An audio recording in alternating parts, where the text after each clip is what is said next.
গল্প প্রেমোত্তাপ। মম সাহা। গল্পের ৫তম অংশ। বাহিরে তুমুল বর্ষণ। বৃষ্টির নৃত্যে প্রকৃতি মুগ্ধ।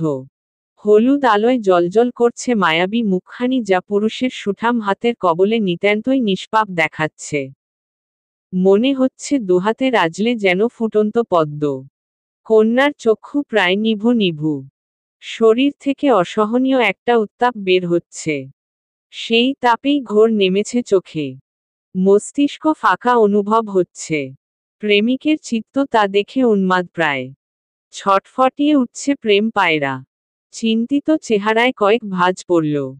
আলতো কণ্ঠে জিজ্ঞেস করল, ঠিক আছো রঙ্গনা? ভীষণ জ্বর তো শরীরে। শরীরের উত্তাপ দেখছেন আর মনের উত্তাপ লাগছে না বুঝি? ওটা ছুঁয়ে দেখা যায় না বলে কি ব্যথা কম না তাপ কম? শুনি। চিত্রার বেসামাল কথায় বাহারের চিন্তা বাড়ল। গালে কোমল ভাবে ছুঁয়ে বলল, ভেতরে আসো দ্রুত। এত জ্বর নিয়ে ভিজেছ কেন? আর এত রাতে এখানে এসেছই বা কিভাবে? ব্রাহ্মণবাড়িয়া থেকে ঢাকার পথ তো অনেক। অনেক দূরত্ব রাস্তার। দূরত্বের চেয়ে গুরুত্ব বেশি ভূমিকা রেখেছে। তাই তো দূরের পথও ব্যাপার নয়। চিত্রার কণ্ঠস্বর প্রায় জড়িয়ে আসছে। বাহার যখন অথৈ ভাবনায় দিকভ্রষ্ট, তখনই চিত্রার পাশে এসে উপস্থিত হল চিত্রার বটবৃক্ষের ন্যায় বড় ভাই তুহিন। তার চোখে মুখেও একটা চিন্তা লেপ্টানো। বাহার অবাক হল তুহিনকে পাশে দেখে। প্রায় বিস্মিত কণ্ঠেই বলল, তুহিন, তুমি এসেছ? তোমরা সবাই কি চলে এসেছ? আর এত রাতে চলে আসার কারণ কি? কোনো সমস্যা হয়েছে? সমস্যা তো আপনার সামনেই দাঁড়ানো, বাহার ভাই। ওর জন্যই তো এত রাতে আমার ফিরতে হলো এখানে। তুহিনের কথায় ভ্রু কুঁচকালো বাহার। সন্দিহান দৃষ্টিতে তাকালো চিত্রার পানে। কিছুটা সংশয় নিয়েই বলল, মেয়েটার তো জ্বর শরীরে। তার উপর ভিজেছে। কি বাজে অবস্থা ওর। লাল হয়ে গেছে মুখটা। কি এমন হয়েছে যে এই রাতে ফিরলে? বাহারের কথায় তুহিন টপ্ত একটা শ্বাস ফেলল। প্রায় অপরাধীর মতন মাথা নিচু করে বলল, দোষ অবশ্য আমারই। সেদিন বনফুলের সাথে এত খারাপ আচরণ করে একবারও জানতে চাইলাম না মেয়েটার অবস্থা কি। অবশ্য সুযোগই পেলাম না। সেদিন রাতেই দাদির গুরুতর অবস্থা শুনে ছুটে গেলাম সেখানে। গতকাল খাবার টেবিলে চিত্রা আর চাঁদনি আপু হুট করে বলছে চিত্রার নাকি পরীক্ষা, সে ঢাকায় আসবে। কিন্তু দাদিকে তো চেনেনি, বড্ড কঠোর। সে চিত্রাকে আসতে দিবে না। তারপরই বিকেল থেকে মেয়েটার জ্বর। ধীরে ধীরে জ্বর বাড়তে লাগল। সেই গ্রামের বাড়িতে রাত 1টা বাজে ডাক্তার ডাকা হলো। চিত্রা বেহুশ অবস্থায় কেবল বলছিল, ঢাকা আসবে। ডাক্তার জানালেন জ্বরটা ঋতু ভিত্তিক না, অতিরিক্ত চিন্তার ফলে মস্তিষ্কে প্রেসার পড়াতে এই জ্বরের সৃষ্টি। ডাক্তার ওষুধ দিলেন কিন্তু জ্বর কমার নাম নেই। আজ সারাদিন সে কোনো খাবার মুখে তুলেনি। তার এক আবদার, সে বাসায় আসবে। কিন্তু দাদি এক কথার মানুষ, সে চিত্রাকে এই অবস্থায় কোনো রকমে ঢাকায় আসতে দিবে না। অতঃপর আমি আর না পেরে তাকে আশ্বাস দিলাম আমি নিয়ে আসব ওরে।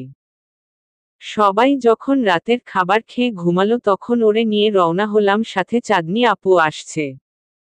3জন কাউকে না বলে চলে আসলাম। কাল একটা তুলকালাম হবে হয়তো। মেয়েটা বোকাও খাবে। কিন্তু ওর জেদের কাছে আমরা পরাজিত। ও নাকি বনফুলকে যে কোনো মূল্যে দেখবে। না হয় শান্তি পাবে না। বাহার দাঁড়িয়ে সবটা শুনল। চিত্রাও বাহারের হাতটা আঁকড়ে ধরে ঠাই দাঁড়িয়ে রইল। তন্মধ্যেই দক্ষিণ দিকের একটা ঘর থেকে বেরিয়ে এলো বনফুল। দুদিনেই মেয়েটার লাবণ্য কমে গিয়েছে শতগুণ। চোখের নিচে দেখা দিয়েছে ক্লান্তির চিহ্ন, ডান হাতের মাঝে ব্যান্ডেজের ছোঁয়া যেন বুঝিয়ে দিল মেয়েটার ভেঙে পড়ার মাপকাঠি। চিত্রা চোখ তুলে তাকালো, চোখ উপচে আসছে তার অবাধ্য অশ্রুরা। সে আর অপেক্ষা করল না, ছুটে গিয়ে জড়িয়ে ধরল বনফুলকে। বাচ্চাদের মতন মুহূর্তেই কেঁদে দিল সে। বনফুল নিষ্পলক দৃষ্টিতে তাকিয়ে রইল দরজার সামনে দাঁড়ানো সুঠামদেহী প্রিয় পুরুষের দিকে। বাহার খেয়াল করল বোনের দৃষ্টি। মেয়েটা তো এ দুদিন উন্মাদের মতন করেছিল, আজও না আবার তেমন কিছু করে বসে। গা হিম হয়ে আসে তার। চিত্রার সাথে না আবার হিংস্রতা দেখিয়ে ফেলে। মেয়েটা যে তাহলে মানতে পারবে না। বনফুলকে চিত্রা কতটা ভালোবাসে তা কারোই অজানা নয়। বাহারকে অবাক করে দিয়ে বনফুল চিত্রাকে জড়িয়ে ধরল। মিষ্টি হেসে বলল, কাঁদছিস কেন চিতাবাঘ? কি হয়েছে তোর? চিত্রা আরো শক্ত করে বনফুলকে জড়িয়ে ধরল। কাঁদতে কাঁদতে মেয়েটার কণ্ঠ জড়িয়ে এলো। অস্পষ্ট স্বরে বলল, বনফুল, তুই আমায় ক্ষমা করেছিস তো? ক্ষমার কথা আসছে কোথা থেকে চিতাবাঘ? তোর সাথে কি আমার সেই সম্পর্ক? চিত্রা মাথা তুলল। বনফুলের ব্যান্ডেজ করা হাতটা আলতো ছুঁয়ে দিল। কাপা কাপা কণ্ঠে বলল, তোর হাতে ব্যান্ডেজ কেন, বনফুল? কি হয়েছে তোর? চিত্রার প্রশ্ন পুরোপুরি এড়িয়ে গেল বনফুল। তোর শরীর তো মারাত্মক গরম, চিতাবাঘ। শীতে কাঁপছিস। এই অবস্থা কেন শরীরে? চিত্রা উত্তর দিতে পারল না। তার আগেই শরীরের ভার ছেড়ে দিল। বনফুল শক্ত হাতে আগলে ধরল মেয়েটাকে। ছুটে এলো বাহার আর তুহিনও।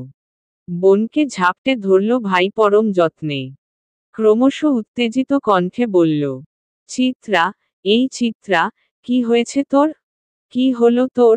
চিত্রা, শোন বাবু, কি হয়েছে তোর? ভাইকে বল। চিত্রা ততক্ষণে কথা বলার ক্ষমতা হারিয়েছে। জ্ঞান নেই এক ফোঁটাও। এত হইচই শুনে ছুটে এলেন বাহারের মা আয়েশা খাতুন।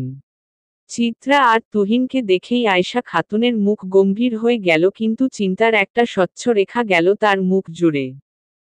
সে ছুটে এলেন চিত্রার কাছে। চিত্রার গালে ছোট চড় দিয়ে বার কয়েক ডাকলেনও মেয়েটাকে। কিন্তু ওর হুঁশ নেই। আয়েশা খাতুন ছুটে পানি নিয়ে এলেন, কয়েকবার চোখ মুখে ছিটালেনও। তবুও ভাবান্তর ঘটে না মেয়েটার। আয়েশা খাতুন গম্ভীর স্বরে বলে, ওকে ওর বাড়িতে নিয়ে গিয়ে ডাক্তার ডাকো। ভীষণ জ্বর তো শরীরে। তুমুল বৃষ্টিতে দাঁড়িয়ে আছে চাঁদনি।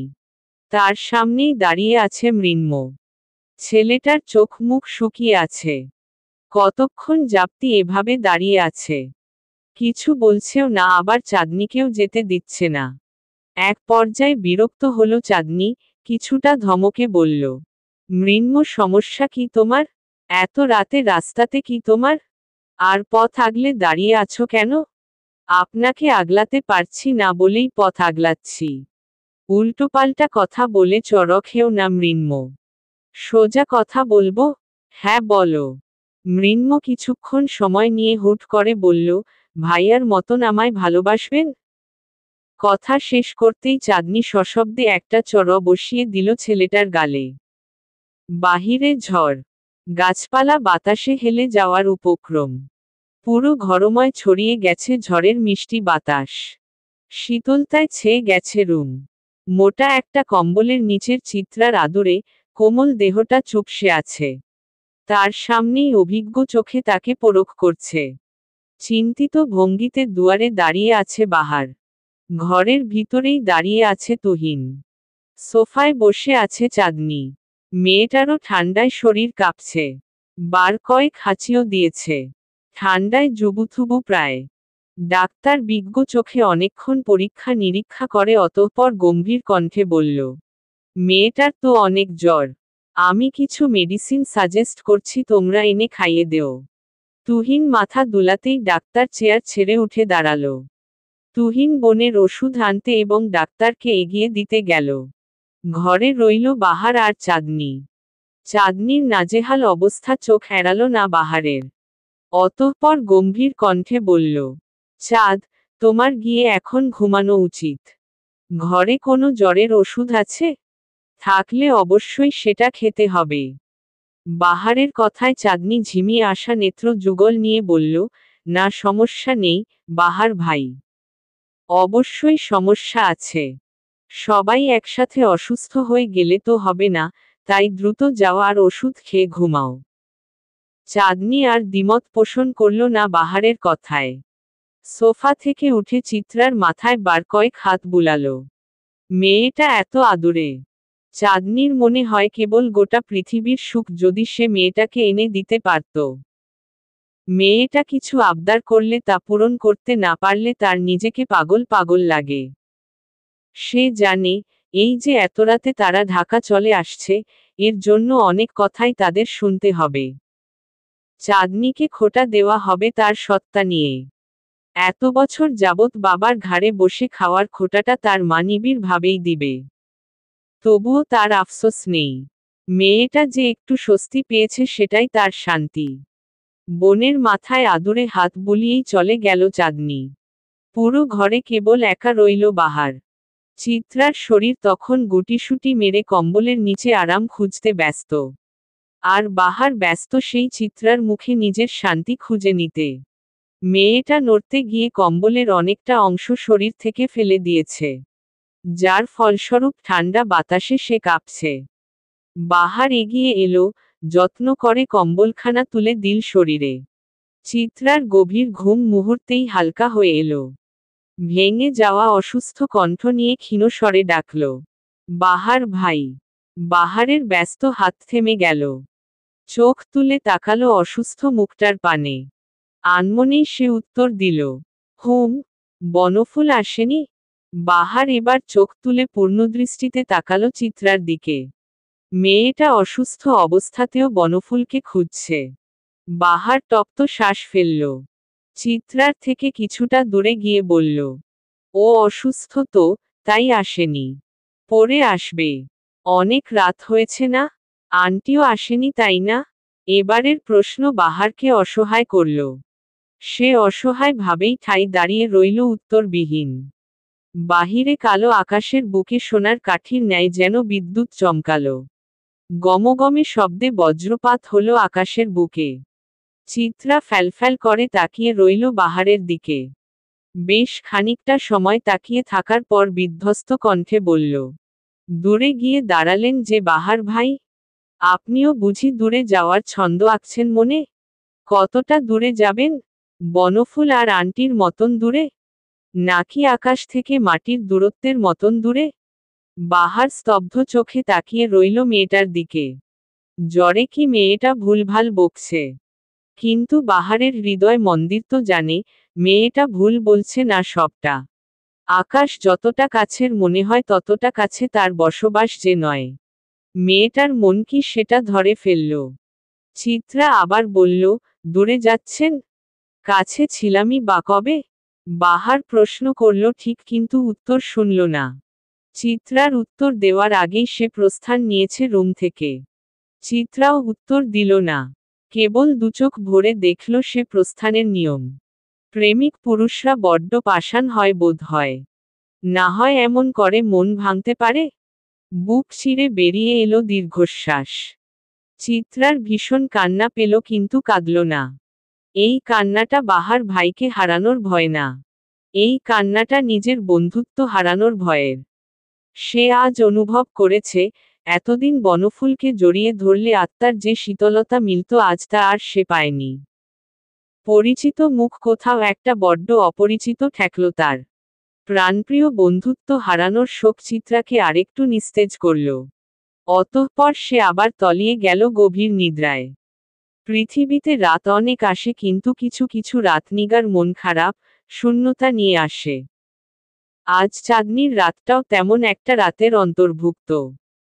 চোখ ভর্তি ঘুম অথচ মন ভর্তি বিষণ্ণতার লড়াইয়ে হেরে গেল ঘুম এবং জিতে গেল বিষণ্ণতা, যার ফলস্বরূপ সে জেগে রইল।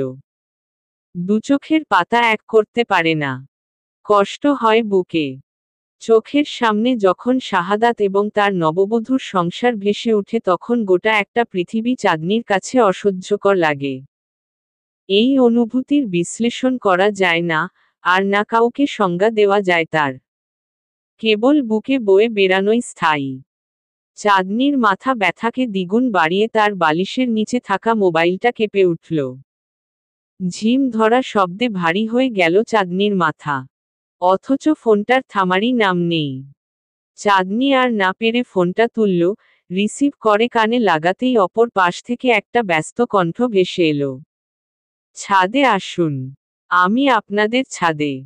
কথাটুকু বলেই সাথে সাথে কলটা বিচ্ছিন্ন করা হলো। চাঁদনি হতভম্ব নয়নে কতক্ষণ তাকিয়ে রইল। এত রাতে তাকে ছাদে ডাকছে। এই ছেলেটার সাহস কত বড়। চাঁদনির মন একরোখা হল। খেয়েও যে ছেলের শিক্ষা হয়নি, লাজলজ্জার মাথা খেয়ে আবার ঘন্টা পেরুতেই তাকে ছাদে ডাকছে যে ছেলে, সে ছেলের সাথে আর যাই হোক, চাঁদনির কোনো সম্পর্ক নেই। চাঁদনি চোখ বন্ধ করল। ঘুমানোর অনেক চেষ্টা চালালো। ক্ষণে ক্ষণে আকাশে তখন বজ্রপাত হচ্ছে। বিদ্যুৎ চমকাচ্ছে নতুন ছন্দে। চারপাশ আলোকিত হয়ে যাচ্ছে। অনেকটা সময় চোখ বন্ধ করে রাখতে রাখতে চাঁদনির ঘুম এলো। বোধ হয় 1 ঘন্টা সে ঘুমিয়েও নিল নির্দ্বিধায়। কিন্তু মনের খুঁতখুঁত সে ঘুমকেও স্থায়ী হতে দিল না। আচমকাই ঘুম কেটে গেছে তার। ঘুম ভাঙতেই মাথায় এলো মৃন্ময়ের কথা। ছেলেটা পাগল, কে জানি এখনো ছাদে আছে কিনা। আনমনেই চাঁদনির ভীষণ চিন্তা হলো। শরীরে ওড়না জড়িয়ে সাবধানী পায়ে বেরিয়ে গেল ঘর ছেড়ে। সিঁড়ি বেয়ে ছাদে ওঠেই হাতে থাকা ছাতাটা মেলে ধরল মাথার উপর। বৃষ্টি হওয়ায় ছাদের বাতিও বন্ধ। অন্ধকারে চাঁদনি প্রায় কিছুক্ষণ এদিক ওদিক চাইল। বার কয়েক ডাকল ছেলেটার নাম ধরে, অথচ কোনো সাড়াশব্দ নেই। চাঁদনি ভাবল হয়তো ছেলেটা চলে গেছে। যেই না সে সিঁড়ির দিকে পা বাড়াবে তখনই পুরো পৃথিবী আলোকিত করে যেন সোনার কাঠি আদুরে ভাবে তার রূপ এঁকে দিল আকাশের বুকে।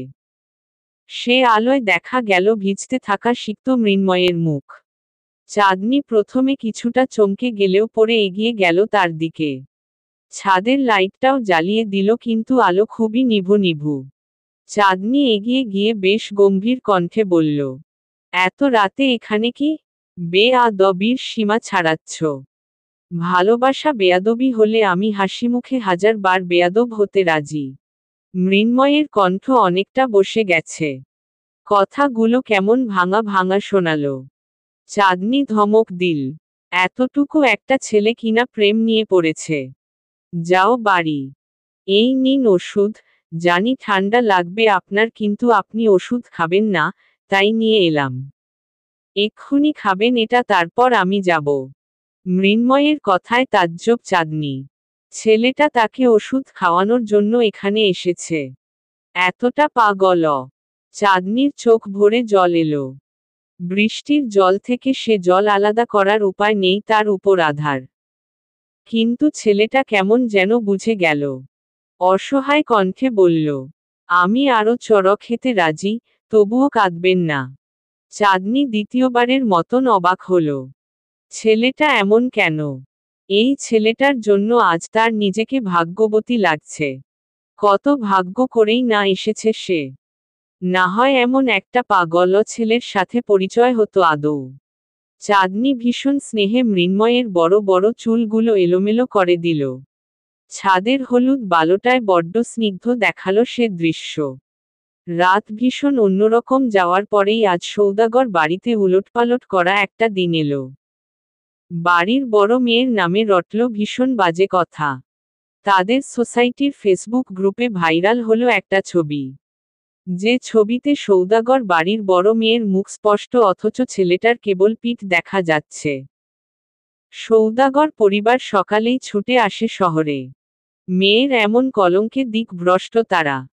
অথচ চাঁদনি তখনও কিছু জানে না। দৈনন্দিন কাজের স্রোতে ছুটে গিয়েছে অফিস। গোছানো একটি জীবনের যখন ছন্দপতন শুরু হয় তখন সে জীবনটা বয়ে বেড়ানো কষ্টসাধ্য হয়ে ওঠে। চাঁদনির বেলাও ব্যতিক্রম হলো না। তার সুন্দর, স্বচ্ছ জীবনটাকে হুট করেই এতটা ঘোলা হয়ে যেতে দেখে সে দিকভ্রান্ত হয়ে গেল। কান্নার সাহসও হলো না তার চোখ দুটোর। আর কত কাঁদবে? ক্লান্তি বলেও তো একটা জিনিস আছে। চাঁদনি ফ্যালফ্যাল নয়ন জোড়া মেলে বসে আছে নিজের আধার ঘরটায়। বাকরুদ্ধ, বিমর্ষ চোখগুলো আজ চির নিদ্রা চাচ্ছে। যে চোখে কাজলের আস্তরণ মায়া সৃষ্টি করত আজ সে চোখে ধুধু মরুভূমি। জীবনের সবচেয়ে প্রিয় পুরুষকে হারিয়েছে, হারিয়েছে সকল রং, শেষে কিনা চরিত্রটার উপরও এত গাঢ় কলঙ্ক পড়তে হলো। অভিযোগে ভারী হয় মন। ফোনের স্ক্রিন অন করে তার আর মৃন্ময়ের আলোচিত সেই ছবিটি দেখে। আপাত দৃষ্টিতে ছবিটিতে অশ্লীলতার ছিটেফোঁটা নেই, কিন্তু এই একটা ছবি চাঁদনির জীবনটা নরক করতে যথেষ্ট। ছবিটি সকাল অবধি তাদের সোসাইটির গ্রুপে থাকলেও তা আপাতত ফেসবুক তোলপাড় করেছে বিভিন্ন ক্যাপশন সমেত। সেগুলোও খারাপ না, ভীষণ রোমান্টিক ক্যাপশনে তা শেয়ার করেছে মানুষ। অথচ সকলে যা ভাবছে তার এক ফোঁটা যদি সত্যি হতো তবুও চাঁদনির আফসোস থাকতো না। কিন্তু এটার আগাগোড়া পুরোটাই তো মিথ্যে। কিন্তু তার গালে চড়ের ছাপ মিথ্যে নয়। তার পরিবারের চোখে তাকে নিয়ে বিস্ময়টা মিথ্যে নয়। সারাদিন পর অফিস থেকে ফিরে নিজের নামে এমন ভয়ঙ্কর কথাটাও তো মিথ্যে নয়। চাঁদনি ফোনের স্ক্রিনের ছবিটায় কতক্ষণ তাকিয়ে রইল। এখানে যে মৃন্ময় দাঁড়িয়ে আছে কেউ বিশ্বাসই করবে না। ছেলেটাকে দেখা যাচ্ছে না, তবে চাঁদনির হাসি মুখটা বেশ স্পষ্ট। চাঁদনি কখনোই কারো সাথে কোনো শত্রুতা করেনি জানা সত্ত্বে, তবুও কে এমনটা করলো ঠিক বুঝে উঠতে পারছে না সে। বিনা কারণে কেউ এমনটা কেন করবে? চাঁদনির মাথায় হুট করে একটা কথা এলো। সবাই যেহেতু ছবিটা দেখেছে তার মানে সবার মাঝে মৃন্ময়ও আছে। কিন্তু এমন একটা ছবি দেখার পরও ছেলেটা তার সাথে একটুও যোগাযোগ কেন করলো না? মৃন্ময় যা পাগল ছেলে, এতক্ষণে তো তার তাণ্ডব চালানোর কথা, কিন্তু সে এতটা নিশ্চিত কেন? চাঁদনি নিজের মনেই প্রশ্নটা করে উত্তরহীন দিশেহারা হলো। তৎক্ষণাৎ কল লাগালো মৃন্ময়ের ফোনে। পর কয়েকবার রিং হয়েই ফোনটা কেটে গেল। চাঁদনি তখন নিজেকে নির্দোষ প্রমাণ করার জন্য উতলা। সে আবার কল দিল। প্রায় কিছুক্ষণ রিং হতেই অপর পাশ থেকে মৃন্ময়ের ঘুম ঘুম কণ্ঠ ভেসে এলো। হ্যালো ইন্দুবালা। মৃন্ময়, কোথায় তুমি? তোমার সঙ্গে জরুরি কথা আছে। কি কথা? বলুন। তুমি কোথায় এখন? আমার সাথে দ্রুত দেখা করো। তোমার সাথে কথা আছে। তুমি কি কিছুই জানো না? কি জানার কথা বলছেন? হয়েছে কি? আমি তো। মৃন্ময় বাকি কথা বলার আগেই কলটা বিচ্ছিন্ন হলো। চাঁদনি তখন উন্মাদ প্রায়। আবার ব্যস্ত গতিতে কল দিতেই অপর পাশ থেকে একটি নারী কণ্ঠ বলে উঠল, আপনার কলটি এই মুহূর্তে সংযোগ দেওয়া সম্ভব হচ্ছে না। কিছুক্ষণ পর আবার ডায়াল করুন। চাঁদনির আর সহ্য হলো না এত লুকোচুরি, এত যন্ত্রণা। সে উঠে দাঁড়ালো। দ্রুত গিয়ে নিজের ফরমাল পোশাকটা বদলে এলো। সাদা রঙের একটা জামা পরে বেরিয়ে গেল ঘর থেকে। সৌদাগর বাড়ি তখন নিশ্চুপ। কিছুক্ষণ আগেই সে বাড়ির উপর দিয়ে একটা ঝড় বয়ে গিয়ে ঠান্ডা করে দিয়েছে বাড়িটাকে। চাঁদনির বাবা আফজাল সৌদাগর প্রায় অসুস্থ হয়ে গেছেন। চাঁদনির মা রোজা সৌদাগর নিজের এত বড় মেয়ের গায়েও হাত তুলতে ভুলেননি। চাঁদনির দাদি অবশ্য চিত্রাকেও কথা শুনিয়েছেন। কি বিশ্রী ভাবে দোষারোপ করেছেন। তার ভাষ্যমতে, না চিত্রা গ্রাম থেকে শহরে আসার ইচ্ছে পোষণ করত আর না এত কিছু হতো। ড্রয়িং রুমে কাউকে না পেয়ে সেই সুযোগে বেরিয়ে গেল চাঁদনি। রাত তখন 8টা বাজছে। পথে ঘাটে পথচারী দেখা যাচ্ছে বেশ। চাঁদনি ওড়না দিয়ে মুখ ঢেকে ফেলল, যদি কেউ তাকে আবার কথা শোনায়। সেই ভয়ে চাঁদনি অনেকটা লুকিয়েই মৃন্ময়দের বাড়িতে উপস্থিত হল। সংশয়ে তার বুক কাঁপছে। কলিং বেলটা বাজাবে কিনা ভেবে সে ক্লান্ত।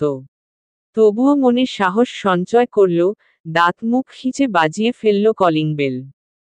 কলিং বেল বাজানোর সেকেন্ড পেরুতেই দরজা খুলে দিল বাড়ির নতুন বউ। মেয়েটা চাঁদনিকে চিনতে সময় ব্যয় করল না। চাঁদনিকে দেখেই আহ্লাদে আটখানা হয়ে বলল, আরে আপু, আসুন না ভেতরে। আপনাকে দেখাই যায় না। আজ কি মনে করে এলের? আল্লাহ, ভেতরে আসুন না। চাঁদনি চোরা চোখে এদিক সেদিকে তাকিয়ে ফিসফিস করে বলল, আঙ্কেল আন্টি কেউ বাসায় নেই? না তো, ওরা একটু গ্রামের বাড়িতে গিয়েছে।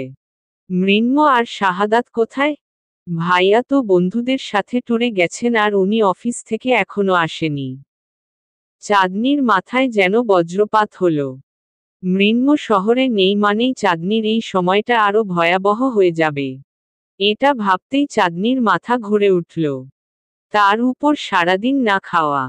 নীলা হয়তো বুঝল চাঁদনির অবস্থা।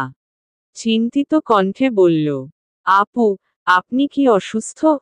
না না, নীলা, তেমন কিছু না। ভেতরে আসুন না আপু। এসে বসুন। চাঁদনি তাকালো নীলার পানে। মেয়েটা এত স্বাভাবিক ব্যবহার কিভাবে করছে তার সাথে? মেয়েটা কি চাঁদনির ভাইরাল হওয়া ছবিটা দেখেনি? হয়তো দেখেনি, দেখলে নিশ্চয় এত ভালো আচরণ করত না। নিশ্চয় ঠেস দিয়ে কিছু বলতো। চাঁদনির ভাবনার মাঝেই নীলা আবার বলল, আসুন না আপু। এসে একটু বসুন। আপনাকে ক্লান্ত দেখাচ্ছে অনেক। না নীলা, দরজাটা আটকে দেও। আমার একটু কাজ আছে। পরে আসব। কথাটা শেষ করেই চাঁদনি পা আগালো পথের দিকে। পেছনে থেকে নীলার আশ্বাস ভরা কণ্ঠ ভেসে এলো, আপনাকে আমি অনেক বিশ্বাস করি, আপু। আপনি এমন একটা মানুষ, যাকে দেখলেই মনে হয় পবিত্রতা শব্দটা কেবল আপনার জন্য সৃষ্টি। আমি কখনোই আপনার সম্পর্কে উল্টোপাল্টা ভাবতে পারি না। সেখানে এসব ছবি দেখে আপনার ভেঙে যাওয়া মোটেও মানায় না। চাঁদনি অবাক চোখে ঘুরে দাঁড়ালো। নীলা মেয়েটার মুখে মিষ্টি হাসির রেখা। চাঁদনি যেন ছোট এই কথাগুলোর মাঝে বিরাট ভরসা খুঁজে পেল। এই হাসিটা কোথাও একটা তাকে আবার নতুন করে উঠে দাঁড়ানোর শক্তি দিল। মেয়েটার সাথে তার পরিচয় খুবই সীমিত সময়ের, কিন্তু তবুও মেয়েটা কত বিশ্বাস করেছে তাকে। অথচ তার নিজের মা, যে তাকে 10 মাস গর্ভে আর এত বছর হৃদয়ে ধারণ করেছে, সে মাই কেমন ভুল বুঝল। আহারে জীবন। বাহিরে বাতাস, ঝিরিঝিরি বৃষ্টিও পড়ছে। সেই বৃষ্টিতে প্রায় কাক ভেজা হয়ে চিত্রাকে পড়াতে এসেছে বাহার। মেয়েটা জুবুথুবু হয়ে শুয়ে আছে বিছানায়। জ্বরটা বোধ হয় কমেনি। বাহার এসে রাশভারী কণ্ঠে ডাক দিল, চিত্রা। চিত্রা আধো আধো চোখে তাকালো, অসুস্থ কণ্ঠ বলল, আজ পড়াবেন? পড়াতেই তো এলাম। পড়বে না? বাড়ির পরিস্থিতি খারাপ। জানেন না চাঁদনি আপার কি হয়েছে? কি হয়েছে? আপার ছবি তো ফেসবুকে ভাইরাল হয়ে গেছে। তো? বাহারের ভাবলেশহীন উত্তরে চিত্রা ভ্রু কুঁচকাল। অবাক কণ্ঠে বলল, আপনি তো বলছেন কেন? এটা নিয়ে বাড়িতে অনেক ঝামেলা হয়েছে। তোমাদের বাড়ির মানুষগুলা একেকটা তো মগজ ছাড়া। ছবিটাই তো আমি এমন কিছুই দেখিনি। চাঁদনি একটা ছেলের চুল এলোমেলো করে দিচ্ছে। স্বাভাবিক একটা ছবি। বন্ধু কিংবা ভাইয়ের মাথাতেও এমনে হাত বুলায় মানুষ। তাই বলে এত হা হুতাশ করতে হবে? তোমরা কি ভাত খাও না ভুসি? বাহারের কথা যুক্তিযুক্ত ছিল, কিন্তু তা সহ্য হলো না নুরুল সৌদাগরের। দরজায় দাঁড়িয়ে একটা হুঙ্কার দিয়ে উঠল, বেয়াদব ছেলে। আমরা ভুসি খাই? সেটা আমি কিভাবে জানব? আমি কি আপনাদের ভুসি কিনে দিয়ে যাই? কিন্তু আপনাদের মাথা থেকে বের হওয়া গোবর মার্কা বুদ্ধি দেখে বুঝতে অসুবিধা হবে না যে আপনারা কি খান। নুরুল সৌদাগর তেড়ে এলেন। ধমকে বললেন, রাস্কেল। শালা, ভালোর কোনো জামানায় রইল না। ভালো কথা বললেও মানুষ খেকিয়ে উঠে। নুরুল সৌদাগর এবার রেগে বাহারকে ধাক্কা দিল। অনাকাঙ্ক্ষিত ধাক্কায় ছেলেটা দুপা পিছিয়ে গেলেও ঠোঁটে ঝুলানো ছিল মুচকি হাসি। চিত্রা দুর্বল শরীরটা নিয়ে দ্রুত উঠে বসল। তার ভয় হচ্ছে, এখানে কিছু উল্টোপাল্টা না হয়ে যায়। কিন্তু চিত্রাকে অবাক করে দিয়ে বাহার মুচকি হেসে বলল, আপনার শরীরে তো ভালোই জোর আছে। সেজন্য তো বলি, সার লাথি দিলে মানুষের হাড় ভাঙে কেন? ভুসির অনেক ক্ষমতা। বাহারের উদ্দেশ্য ছিল নুরুল সৌদাগরকে খেপানো, আর সেই লক্ষ্যে সে সক্ষম হল। নুরুল সৌদাগর যখন রেগে চিৎকার দিলেন, বাহার তখন হেলেদুলে ঘর ছেড়ে বেরিয়ে গেল। চিত্রা অসহায় চোখে সেটা দেখল কেবল। চলবে।